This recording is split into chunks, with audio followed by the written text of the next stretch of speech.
Welcome to ceramics class. The clay is going to be for your project now.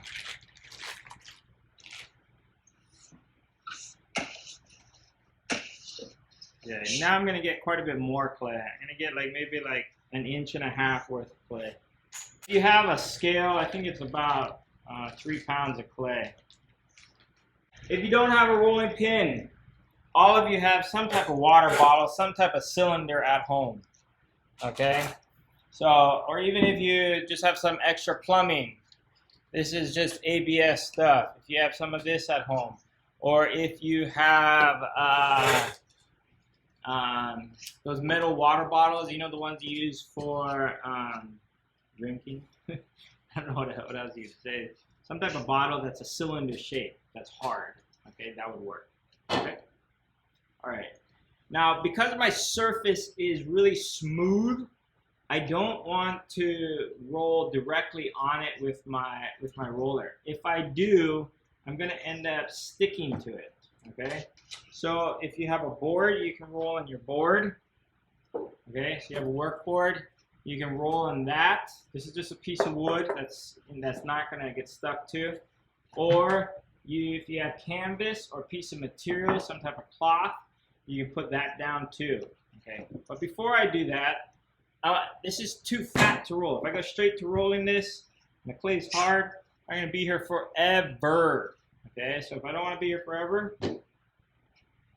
take it. See how it's already stuck? Throw it at an angle. And every time I throw it at an angle, you see how it's starting to get a little bit longer? And I want this to be longer than I want it to be wide. So keep throwing the direction to make it long. This is a good size to start rolling. Okay? So you can use material, you can use wood to roll on, you can do it directly on the table if you really need to. I just like to do the material because I know it's not going to stick. Okay? When you stick, it peels and it's not very nice. Okay. Whatever surface you roll on, make sure it's nice and flat. If it's not nice and flat, it's going to take up whatever wrinkles you have in there. Clay is a very sponge-like surface, meaning that any texture that touches it will take its shape. I don't know if you guys see that. Okay. All right. So it's going to take the shape of the canvas. These two sticks right here, they're 1/4-inch thick pieces of wood. You don't need to have this. You could just use like a pencil or 2 pens or something, dowels if you want, long dowels to go on the side. It's really up to you, whatever you want to use. You don't even have to use it.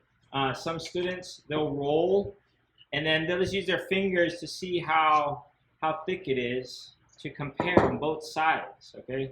So there's many different ways that you can do it, okay? But the purpose of the sticks or something down there is so that you don't go below that thickness. Okay, if this was a water bottle or if it was just, you know, this piece of plastic, same idea. You can roll it, okay?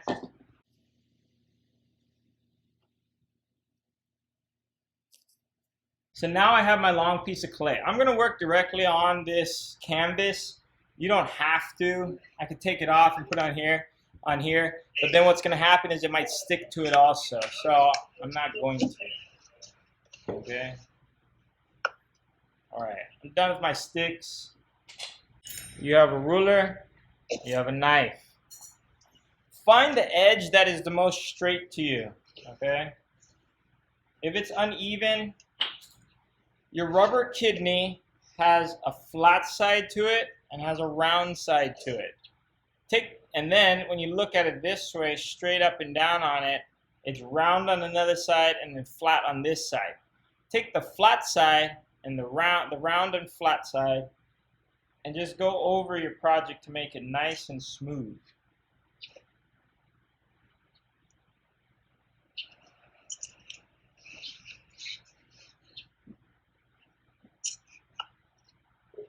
Okay. Once you do that, if there's any inconsistencies, like right here, you can take your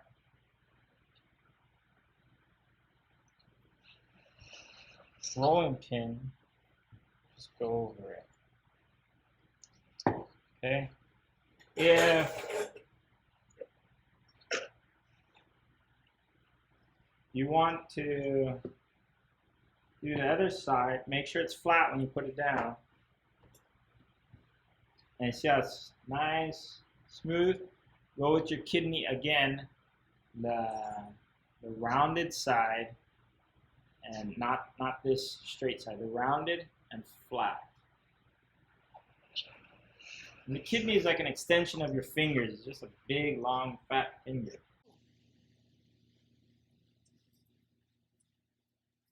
I'm pretty happy with this. This is probably my straightest edge.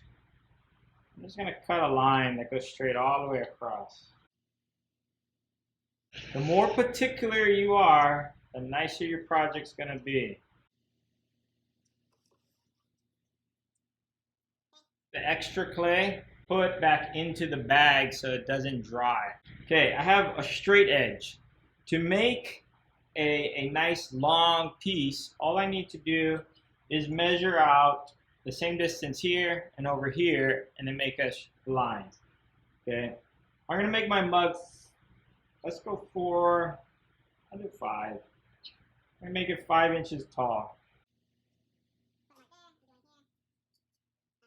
Now with my straight edge, I put those 2 points together, and then I have a nice straight line.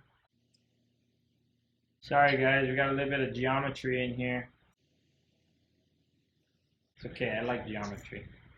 Okay, so this here, I'm not going to crush it up because I'm going to use it in a second. So I'm not going to recycle it just yet. But I have 2 rough sides.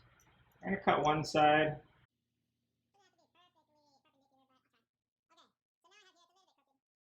And then how big am I going to make this mug? Well, if this is the size of my mug that I'm going to do, and then I know the diameter, because this is my diameter, how do I find what the circumference is? Pi times diameter, right? So what is pi? 3.14, right? So I'm just going to round up to 3.5 or 4.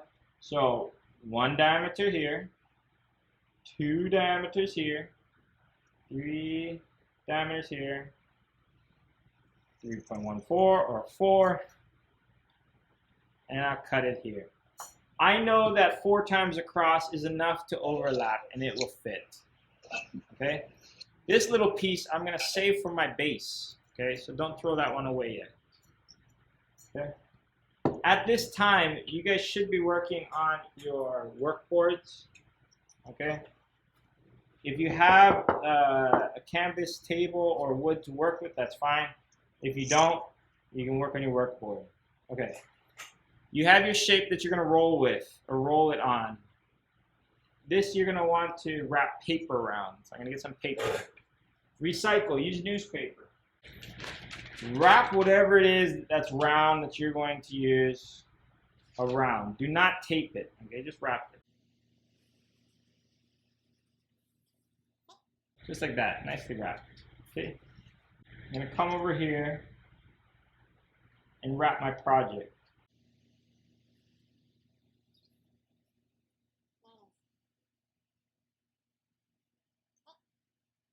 So there's a little bit of overlap. You see this overlap right here? Take your knife and cut through both of them. Cut through the middle. Don't cut on the edge. Cut in the middle. Just like that. Peel this excess away. Open the inside. Peel that excess away. And technically, it should match up because you cut through both. You see how it matches up nicely? Once you match it up nicely like that, then I'm just going to let it sit right there. I can get my serrated metal scraper. Serrated metal scraper. And you're going to get your slip that you have ready to go. Oh, we need that paintbrush. We're going to score and slip. When I'm scoring, I'm going to score here. Get some slip on there, slip it up. Mine's still water. Those of you that have that more soupy, more, what do you call it, yogurt feel, this will be easier for you guys. Mine's gonna have to wait like a day or so to come better. Okay, be generous, put it on. Okay. And then when you put it together, try to match it and then compress. So I'm pressing in to get a nice joint to not be noticeable. Okay. Some people will score over it like this and smooth it out. You don't need to do that. You can do that. It's up to you. But I would take my rubber kidney necks and smooth it over. You see I'm smoothing at an angle across, smooth that way, and then come back at like an X, an opposite angle over here.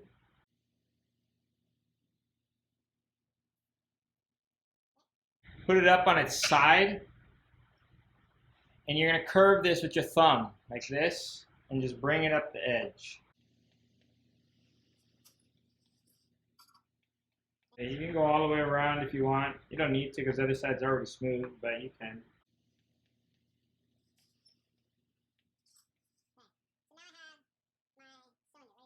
Now I'm going to use my base, okay, my leftover.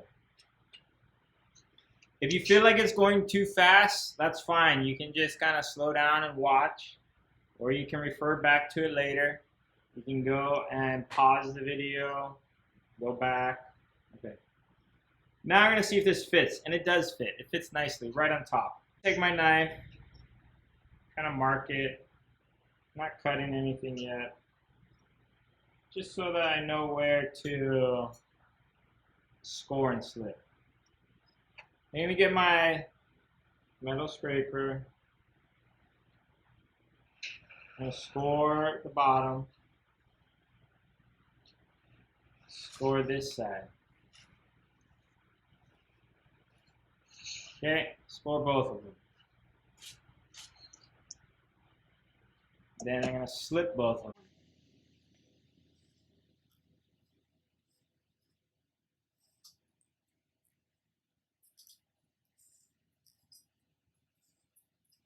After I slip both of them, I'm going to set this down on it.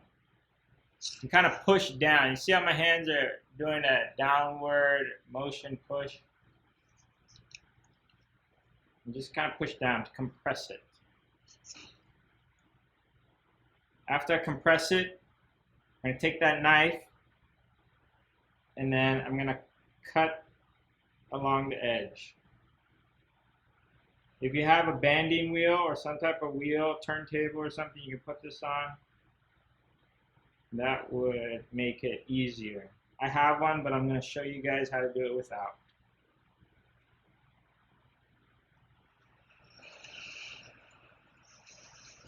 Okay, once you do that, peel out your excess clay. Okay, this we're probably not going to use, so this I can put back into the bag. Add my rubber kidney, and again I'm going to come up the edge.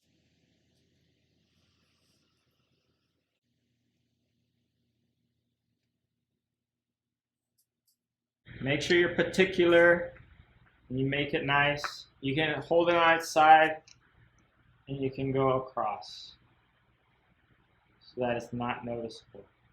You can do the corners, you can use your fingers to make it round. If it's sharp like this, you're not going to like that because when it's sharp like this, the edges chip easy. So round it out. At any point until you bisque fire, you can always recycle your clay and start over. So I'm going to pull out my water bottle or my cylinder or whatever shape you have, that cylinder shape. Pull it out, and then this is why we didn't tape it. And then you take out your paper, okay?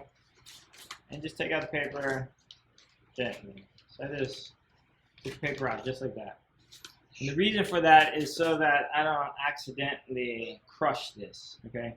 We need to put a coil down on the inside. This is like a cheating way to make a coil. You have a long piece of clay, just cut a real thin piece out, and then roll that. Start in the middle,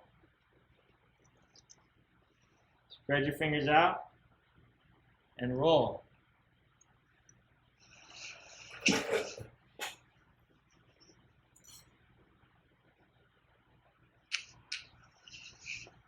And then do it again. You can go across one way with two hands. However you want to do it. You can, if you need to come back in, you can, but sometimes you got to be careful because it loops it. Like it'll get tight like that. So tend to go out.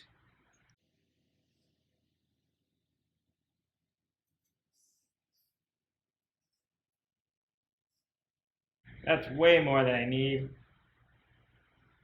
But I'm just trying to make it smaller so it's not so big. First, I'm going to dip it into my slip so it gets nice and slippy. There we go. Then I'm going to take it and just put it inside.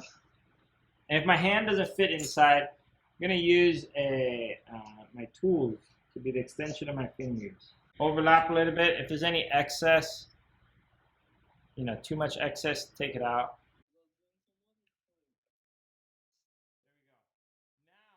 You're going to come in here and smooth it out with your tool.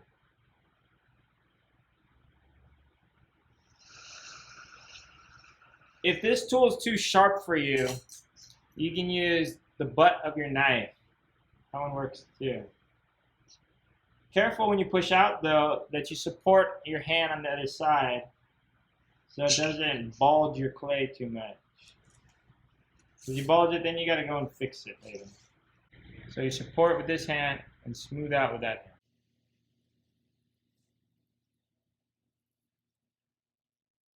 Now, if you don't have certain tools at home, you can go to the art store and buy some.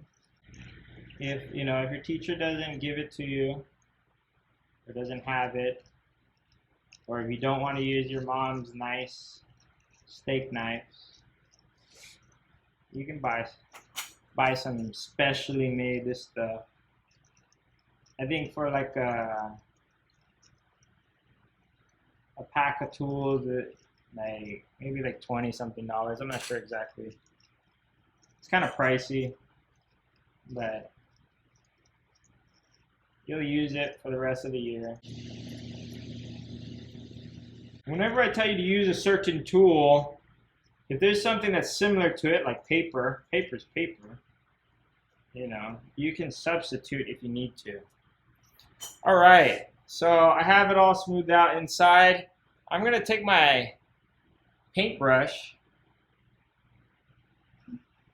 just to smooth it out. I don't need to. You don't need to. But just to make sure it's as smooth as I wanted it to be.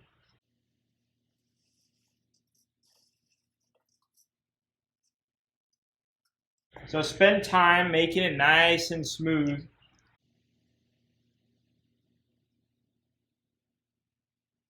So sometimes we get a bulge down here at the bottom that we don't like, right here.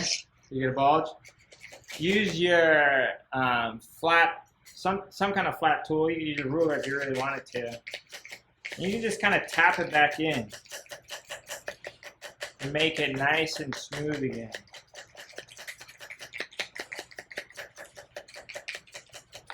Or not smooth, straight. So I pushed it back in. Okay, I went around. Then I'm gonna go back with my kidney. Maybe I want to keep that, that little indent design like that.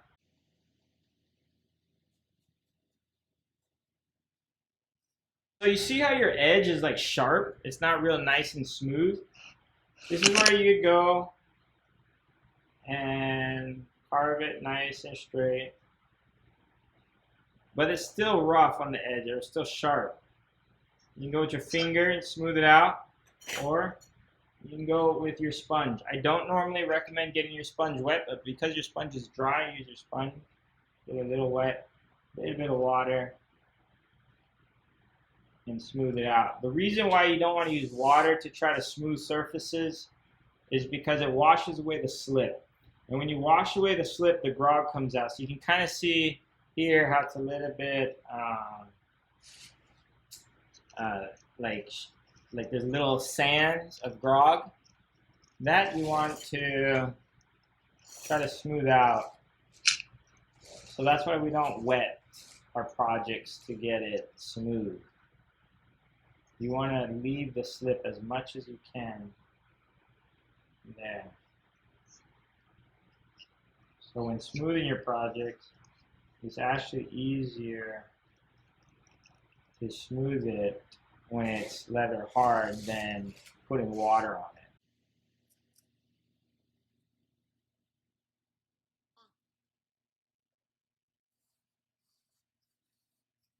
All right, now it's nice and even. Okay, nice and flat and smooth. Smooth edges here, smooth on the inside, smooth on the bottom. You can lift it up very carefully, cradle it as you lift it up. So you see how I'm holding it like this. You can smooth this out if you need to, but I already had it smooth, so I don't need to. Make sure it stays nice and round. Okay. All right. So remember where your seam is at? My seam was right here. And that's where I'm going to put my handle. Mark it. Marked it on the bottom and on the top so I know where the seam is at. And that's where I know where the handle is going to go. You want a thicker plastic bag. You don't want it to be necessarily a thin plastic bag. So get a thicker plastic bag. In that thicker plastic bag, take your whole project and just slide in that bag. Don't leave it open like this. You can spray it, but you need to tuck it under like that. If you're worried that it might dry, put another bag over it again and double cover it, okay? If you double bag it, it's less likely to dry out.